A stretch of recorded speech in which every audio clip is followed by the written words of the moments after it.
Our protagonist, Hiraku, wakes up in the afterlife, not to meet a grim reaper, but to face a rather apologetic deity. After a woeful 39 years of grinding away in an overworked human existence and barely squeaking by with a terminal illness, the god confesses, "We screwed up your previous life. How would you like a second chance?" With a simple wish to farm, inspired by the calming idols of farming shows, Hiraku is reincarnated into another world. Hiraku lands in a quiet forest far away from civilization. His first order of business is selecting a landmark, a gigantic tree destined to serve as his homestead's focal point. Almost immediately, his hand finds the almighty farming tool, a magical device that can morph into any tool he needs. Well, that's handy. The tool's versatility is practically a cheat code for real life. No elbow grease required. One minute it's a shovel, the next it's an axe, and yes, even a magnifying glass for those up-close, no excuses inspections. Energized by his fresh start, Hiraku embarks on Operation New Life, digging for water. With his trusty tool as a shovel, he digs into the soft soil. Lo and behold, underground water gushes forth, bringing nature's reward. Spying a smaller tree that might later become an annoying obstacle, Hiraku transforms the tool into an axe, and one swift swing later, the tree is no more. As the day ends and night approaches, Hiraku realizes that nature doesn't provide ready-made housing. With conventional tents from his previous life unavailable, he may have thought, why not repurpose a giant tree as a snug hideaway? And with dusk closing in, he uses his magical tool to carve a cozy nook into the trunk of his chosen giant tree, making it his impromptu shelter for the night. The following day, a determined Hiraku clears the land around his tree and sets up his first farming patch. Suddenly, a massive, not-so-cuddly monster rabbit appears and lunges. Demonstrating his newfound and inexplicably robust strength, Hiraku dispatches the creature with one sweep of his tool. After devouring some of its meat, he turns his attention to a practical need, a proper toilet. That should have been number 2 on his list. As days pass, the magic of the almighty tool continues to surprise Hiraku. He notices that crops start sprouting without needing seeds. Talk about a farming hack. 2 scruffy dogs wander onto his land, and after feeding them some bunny meat, the female is revealed to be pregnant. Soon, 4 adorable puppies are born, each given a name in a charmingly simplistic pattern. Just as it seems Hiraku's world is entirely about peaceful cultivation, the narrative takes a quick detour. A young woman is shown in an inn preparing to embark upon an unknown and yet wonderful journey. The episode opens with a cosmic oops moment. The god can be seen lamenting his error in dumping Hiraku into the infamous forest of death. While the god facepalms, Hiraku is already hard at work preparing his new home, blissfully unaware of the divine mishap. Our intrepid farmer discovers that by simply willing it, any plant he desires appears, and in record time too. No seeds required. Imagine ordering a pizza by simply looking at your oven. While attempting to expand his fields by connecting the nearby river to his home, Hiraku fiddles with the magical tool, converting it into a wheelbarrow. With the farm starting to resemble a cross between workshop and a rustic homestead, Hiraku decides it's time for some infrastructure improvements, and on his trek to secure water from the distant river, a casual 30-minute stroll turned laborious dig, he opts to first build a makeshift toilet next to the water, because even in a magical realm, nature calls. As winter's bite creeps in, the forest gets an unexpected guest, a giant, affable spider who shows up not to terrorize but to tailor. That's right, the spider, later named Zabuton, becomes the farm's oddball handyman, spinning warm clothing from animal pelts and even whipping up a stylish handkerchief. At least this spider doesn't charge by the inch. Winter deepens, and Hiraku finds himself surrounded by an expanding family of ever-resourceful companions. Mature pups with their own wild agendas and, of course, Zabuton reappearing, this time with an entourage of baby spiders. Amid the season's chill, our farmer's routine is occupied by moments of loneliness, punctuated by the lively antics of his new, slightly rambunctious friends. Spring finally rolls around. Hiraku's routine is suddenly interrupted by Zabuton raising the alarm. As he makes his way towards the source of the problem deeper within the forest, he encounters a mysterious sight, a feeble vampire child, barely clinging to her adult dignity in a rather embarrassing state of spiderweb entanglement, after a surprisingly unconventional greeting involving a quick bite, which, instead of causing harm, miraculously restores her vitality and transforms her into her full adult self, and a moment of chaos with overly enthusiastic dogs, the mystery deepens. With the vampire girl, Ryōichi, now partially rejuvenated and oddly fascinated by his otherworldly crops, Hiraku sees an opportunity for companionship. In a scene that marries earnestness with unexpected absurdity, our farmer proposes that she stay with him, a suggestion that's as haphazard as it is heartfelt. After much banter, she surprisingly agrees. This may be the start of something fantastical. Meanwhile, in a distant town, a curious woman asks the worker in a restaurant if he's encountered a vampire lady recently. The episode bursts open with a heavenly twist. An angel named Tia swoops in, searching for Rue no less. Imagine a divine envoy expecting to exact justice upon a vampire, only to be met by chaos instead. Tia's arrival is dramatic. She's bristling with questions and a dash of indignation upon discovering that Rue is not only safe, but happily married to Hiraku. Tia's stunned look says it all. She came looking for a runaway vampire researcher and instead gets a wedded bliss welcome committee. Tia reveals a bombshell. Rue actually has a bounty on her head, thanks to some past mishap involving a noble's mistreatment. Rue, cool as a cucumber, defends her deeds, insisting she did what she had to do, and she'd do it again, damn it. In a spur-of-the-moment twist, Rue invites Tia to stay on the farm. Rather than a stern reprimand, Tia's trial by fire turns into an impromptu housewarming, complete with celestial skepticism and a side of earthly charm. Meanwhile, the farm life goes full throttle. The ever-present wolves have even more puppies now. Hiraku, ever the industrious farmer, decides it's time to expand his fields to accommodate the growing howling family. Not to be outdone by nature, Zabuton, the friendly tailoring spider, reveals that half of his offspring are off on adventurous quests of their own, while the rest have taken up residence on the fruit trees, adding a quirky, multi-tiered vibe to the homestead. As if the animal antics weren't enough, Tia takes matters into her own hands. Realizing the need for extra help, she recruits a motley crew, 7 high elf girls from an almost extinct clan. Their mission, to rebuild their population and lend their formidable skills, construction, blacksmithing, baking, to the farm. The elves, with their ancient poise and newfound domestic ambitions, quickly integrate into the daily life of the farm. As the little village grows in number, the construction of an additional home for the new arrivals begins in earnest. Before too long, a massive home filled with all the creature comforts you'd want is completed. Bonding as they work, Hiraku engages in a hilarious conversation with the leader of the elves. His definition of what he believes an elf would be like, one with the forest, eating berries and hugging trees, raises not only a chuckle from her, but also stern advice not to take survival in a dangerous forest lightly. As the episode draws to a close, our trio of leading ladies engage in conversation about Hiraku.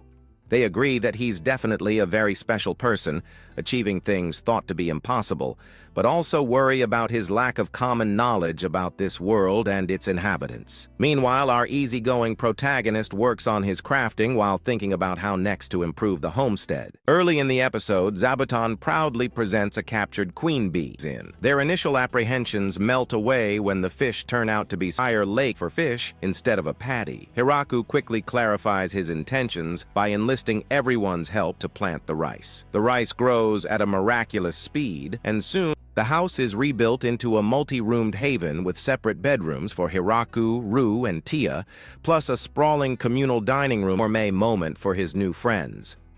Meanwhile, Rue and Tia quickly develop a fixation on the cilantro. They decide that the pungent herb holds protective properties against stockpile firewood and preserved food. Hiraku, feeling the pressure as the only non-magical member of the crew, frets Hiraku's spirits, but also solidifies the notion that magic isn't everything. Hard work and a good sense of humor goes a long way. With winter now in full in a delightful twist, even the wolves show off their hidden skills as Kuro effortlessly beats Rue at chess, while Hiraku finds himself outmatched at mahjong. Just as the tension of winter starts to thaw and the promise of spring lingers in the air, a moment of suspense strikes the otherwise light-hearted mood. Zabuton, ever the unexpected harbinger, sounds the alarm. A giant wyvern is heading straight for the farm. The sudden threat emphasizes that in the Death Forest, danger is never too far away. Will our crew survive this new onslaught, or is this the end of our peaceful farming village? Stay tuned for the next episode. The episode kicks off with a sudden wyvern attack on Hiraku's farm. Ru and Tia spring into action, using their magic to defend against the fiery onslaught. Despite their efforts, the wyvern's fire causes damage to the crops. In a surprising twist, Hiraku's almighty farming tool transforms into a spear. He hurls it at the wyvern, piercing through its magical barriers and injuring it. A second throw strikes the wyvern's chest, killing it instantly, and leaving everyone shocked and pleasantly surprised. The group then decides to make the most of the situation by cooking and enjoying the wyvern meat, which turns out to be a delicacy. The wyvern's defeat doesn't go unnoticed. To the west, we find the Demon Kingdom, where the 3 council members discuss this new development. And further to the south lies the Kingdom of Dragons, where the dragon ruler discusses how to deal with this new powerful foe that can one-shot a wyvern. Inspired by the feast, Hiraku decides to brew wine using grapes harvested from the farm. The girls assist in stomping the grapes, turning the winemaking process into a lively event. Meanwhile, in the divine realm, the goddess of agriculture confronts the god who sent Hiraku to this world. She reveals that the almighty farming tool is actually a replica of the holy lance Grime, which should be lethal to humans. The god admits to giving Hiraku an exceptionally healthy body to withstand its power, leading to a humorous scolding from the goddess. The farm's population begins to grow rapidly. Zabuton and the wolves bring in Flora, Ru's younger sister, who is fascinated by Hiraku's knowledge of fermentation. Maybe there should be a signpost in that location, reading, "Beware the wolves and spiders." She decides to stay and eventually brings along ogre maids and cows, further diversifying the community. Feeling outnumbered, Tia brings in her own reinforcements, 3 angels and a tribe of lizard men.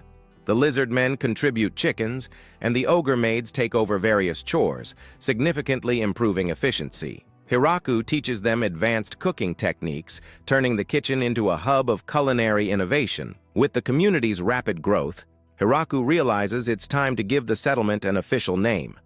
After considering various suggestions, he decides on Great Tree Village, inspired by the prominent tree at the village's center. Hiraku is unanimously appointed as the village's mayor, much to his surprise. And with that, the villagers celebrate the naming with a grand party, enjoying the first batch of their homemade wine. Now, the mayor of Great Tree Village, Hiraku, is approached by Beezle, a messenger from the Demon Kingdom. Beezle presents a gift, which Ru eagerly yoinks, and conveys the Demon Lord's interest in formalizing relations. With the support of all the villagers, Hiraku confidently proposes a 10% tax on their harvests, excluding products like milk, eggs, honey, and alcohol, which can be traded separately. Surprisingly, Beezle eagerly agrees, and a contract is signed. Hiraku later learns that the standard tax rate is typically 50 to 60%. His modest offer, combined with the village's formidable residents, leaves the Demon Kingdom's generals wary of their true strength. Next, Doraim, the Dragon King, visits the village, bringing gifts and expressing a desire to establish friendly relations. Due to his size, he initially remains outside, but upon request, transforms into his human form to join the villagers. He enjoys the village's hospitality, especially the wine, and considers staying permanently. However, his aide, Gucci, reminds him of his duties, and they depart after a warm exchange. With the current system of capturing and interrogating visitors, the villagers recognize the need for better accommodations for visitors. Imagine knocking on your neighbor's door with a plate of homemade pie in hand, only to be wrapped up in spider webs and interrogated in their living room. Hiraku proposes building a guest house for 4 people. However, everyone suggests a larger facility to host up to 30 guests in anticipation of future diplomatic visits. They also devise a new protocol for welcoming guests. including a bell signal and a welcoming committee comprising various village members. The visitors keep on coming. Next, Garf and other beastmen from the Howling Village arrive, seeking to establish trade relations. Rue handles the negotiations, ensuring all members are accounted for before allowing them entry. The guests are provided with food and alcohol, and afterwards, discussions about trade ensue, with Garf proposing exchanging their metalworks and glassware for the village's food products. Not only do they agree to be trade partners, some members of the Howling Village would like to move to the Great Tree Village. Hiraku agrees to this with one stipulation. He'd like them to include at least 3 young men, which they agree to. Finally, Hiraku will have some bros. To facilitate the trade, Tia and a group of lizard men plan to visit the Howling Village. Doraime, who spends so much time in the village that he's almost a villager himself, offers to transport them in exchange for a barrel of wine. The trade mission is successful, with the beastmen eager to receive more goods. In a final twist, the new villagers introduce the 3 young men they brought with them. But hilariously, they all turn out to be children. Though slightly disappointed, Hiraku remains optimistic that they will be the future of the Great Tree Village. The beastmen and women from the Howling Village, initially wary of their new surroundings, begin to adapt to life in the Great Tree Village. Their apprehension fades as they experience the village's hospitality and routines. Hiraku notices Seina, let's call her the leader of the beast people, using magic, and realizes that many around him possess magical abilities. Feeling left out, he laments his lack of magical prowess. Seina and the children try to console him, suggesting they can learn together, but Hiraku remains skeptical. While harvesting apples, Hiraku hears a commotion. Gran Maria reports that a grappler bear and a bloody viper are battling near the village. Curious and concerned, Hiraku decides to investigate. As they observe the mighty beasts, Hiraku asks Gran Maria to swoop down towards them. Though skeptical, she does as he asks, and as they approach the beasts, Hiraku cuts both down with one fell swoop of his farming tool, now a scythe. The 3 angels look on in awe, agreeing with one another that they couldn't accomplish such a feat. Back in the village, Hiraku decides to cook the defeated monsters. He prepares wine-braised grappler bear, finding it a bit gamey, and fried bloody viper, which surprisingly tastes like chicken and apparently is an aphrodisiac. Spicy! No isekai anime would be complete without our next entrance. Welcome the next visitors to our ever-growing village. Dwarves. Though they come without evident gifts, much to the chagrin of the ladies, they bring with them the knowledge of alcohol distillation. News of Hiraku's unusual and nigh-on perfect crops has spread far and wide, and the dwarves are here to not only expand the skills of their art, but also to introduce our village to whatever new creations they may come up with. The following day, the sound of Zabuton's alarm rings in the air as not 1, not 2, but 3 dragons approach the village. Hiraku wastes no time in his attempt to dispatch what looks to be the most dangerous, only to be stopped just in time by Gucci. Turns out that these 2 new dragons are Doraime's wife Grafalun and daughter Lastismun. Thankfully, due to Zabuton's intervention, Hiraku barely misses Doraime's wife. After apologies, introductions, and some consideration, Grafalun encourages Lasti to join the village. In the demonic kingdom, Beazle makes a proposition to his daughter. He wants her to join the Great Tree Village just to keep an eye on them. Ever confident in her abilities, Yuri accepts the task, and ever the welcoming host, Hiraku accepts the new villager.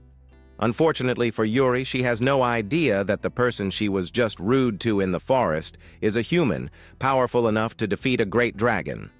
Once she's made aware of it, her attitude changes in a cute yet comical way. Pay attention, kids. The most common and well-known type of slimes are blue ones. However, the slimes in the village have started to multiply and now come in various colors. The villagers don't pay much attention until a purple slime drinks an entire barrel of alcohol, leading to chaos. The cheeky little buggers. As a result of this heinous act, the villagers hold a trial for the offending slime, only to realize that punishing a slime is futile since it lacks the capacity for remorse. They ultimately decide to let it go, and the red slime starts joining them during feasts, becoming a regular drinking buddy. Hiraku's offhand comment about wanting seafood eventually leads to the arrival of Michael, a merchant from the port town of Shashato. Michael, at the behest of Lasti and Yuri, is eager to establish trade relations with the Great Tree Village. Despite being surrounded by powerful beings,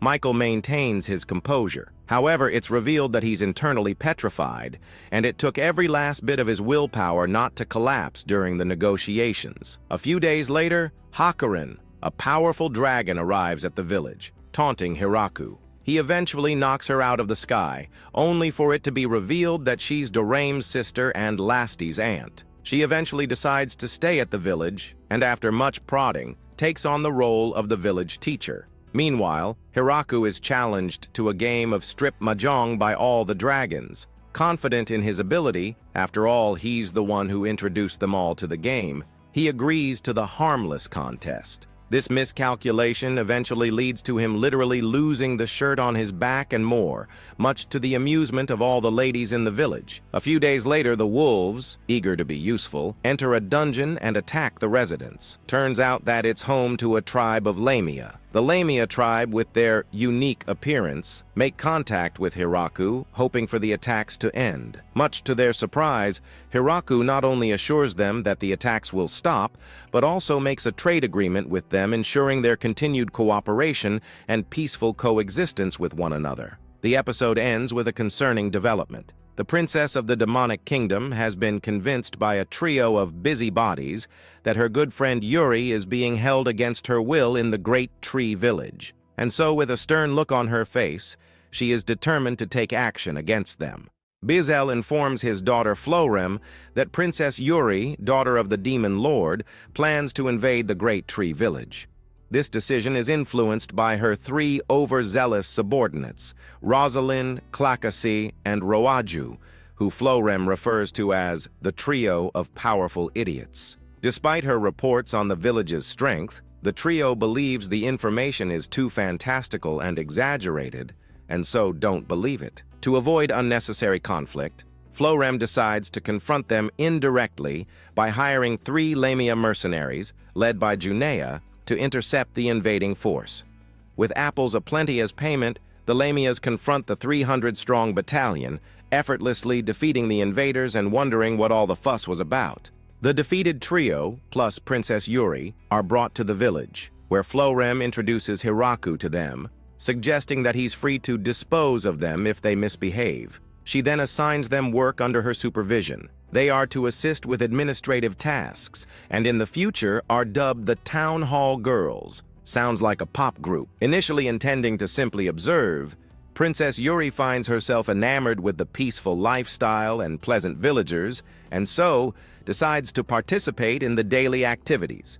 Though it becomes obvious that she lacks experience in such things, her earnest efforts to adapt and learn make her a very welcome guest, and perhaps a new friend, to all the villagers. The trio, uncomfortable with their new roles, attempt to escape the village. It's like the Shawshank Redemption, except it's not a prison. Their attempted escapes are constantly thwarted by the village's protective creatures, including inferno wolves and demon spiders, until eventually the trio accept their roles and apply themselves with newfound gusto. With her visit to the village at an end, Princess Yuri bids a heartfelt farewell to all the residents. Surprisingly, the town hall trio decide to stay at the village, at least for a while longer.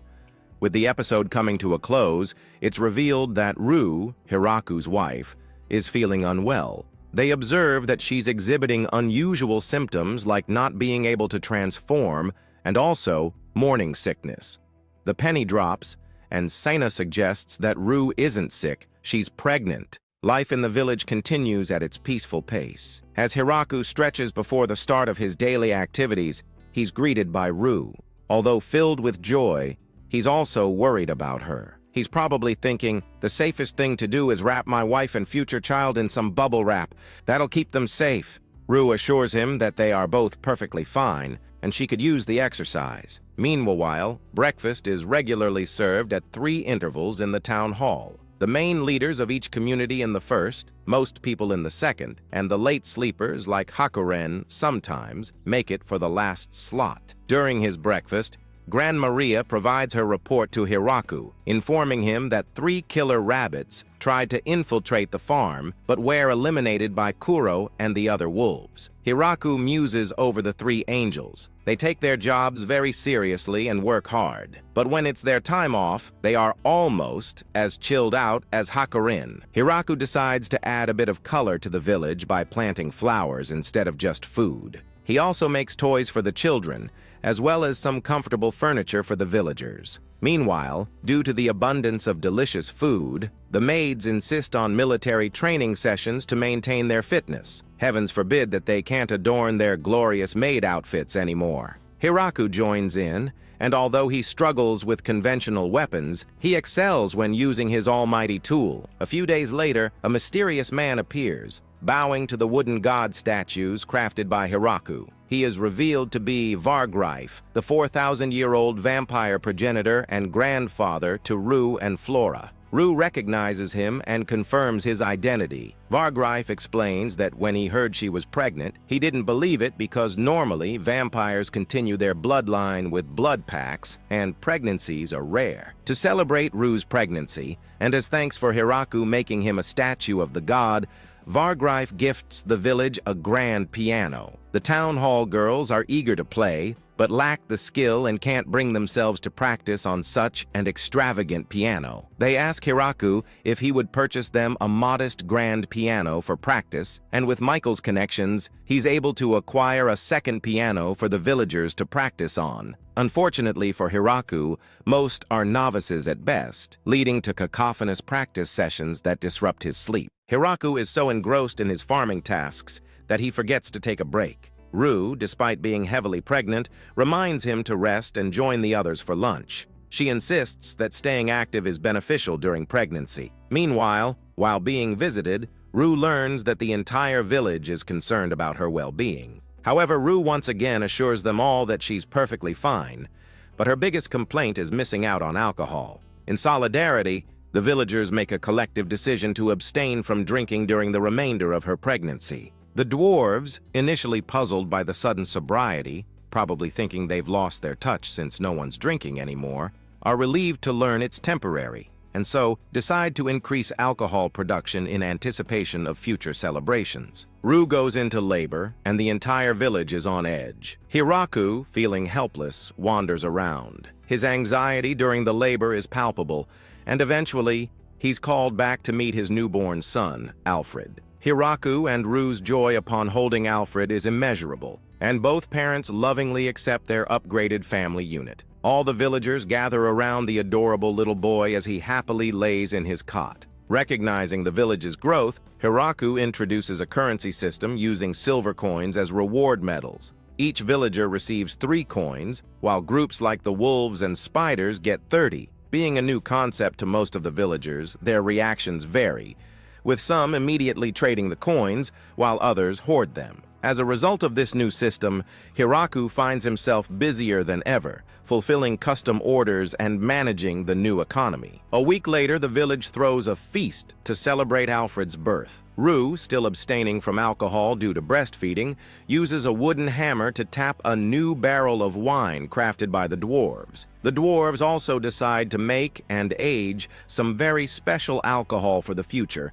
so that when Alfred is old enough, he can enjoy it with his dad. Meanwhile, the villagers' excitement over the return of alcohol is palpable as they fully embrace the celebrations. With the episode coming to an end, Tia, Hakuren, and Florem inform Hiraku about over 100 people seeking refuge in the village.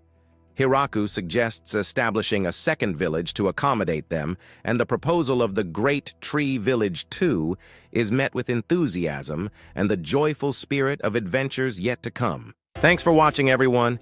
Hope you enjoyed the video, and if you did, please smash that like and subscribe button to help the channel grow. And I'll see you all on the next anime adventure.